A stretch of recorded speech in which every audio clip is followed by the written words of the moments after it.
Hello everyone. কাল তো বিকেলে আমরা বেরিয়ে পড়েছিলাম স্টার মল যাব বলে। আর কালকে তো আমাদের উদ্দেশ্য খেতে যাওয়া ছিল না, আসলে বরের ইচ্ছে হয়েছিল মাসাজ চেয়ারে বসবে, তাই যা ভাবা তাই কাজ। আগেই তো ওখানে গিয়ে দেখা যায় যে লাইন আছে, তাই বর তো লাইন দিয়ে দিল, তারপর বসেও পড়লো। শুধু বসে পড়েনি, ওখানে বসে ঘুমিয়েও পড়েছে। তারপর তো আমরা নিচে নেমে আসছিলাম, আর সারাক্ষণ বকবক করছিল যে ওঠার সময় নাকি একটা পিঙ্ক স্কুটি দেখেছে, যেটা নাকি ও আমাকে কিনে দেবে, আর সেটা নাকি আমি বাড়িতে চালাবো। যাই হোক, এই হচ্ছে সেই পিঙ্ক স্কুটিটা, অনেকটাই বড় স্কুটিটা যেটা আমি চালাবো।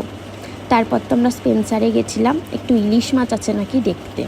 তারপর তো ওখান থেকে বেরিয়ে দেখি একটা মেলা মতো বসেছে, বেশ অনেকগুলোই স্টল আছে, কিন্তু খুব একটা কিছু পছন্দ হয়নি বলে আমরা ওখান থেকে ঠিক করলাম যে আমরা চলে যাব বারাসাত মেলাতে। বারাসাতের রথতলায় যে মেলাটা হয় তার উদ্দেশ্যে বেরিয়েও পড়লাম।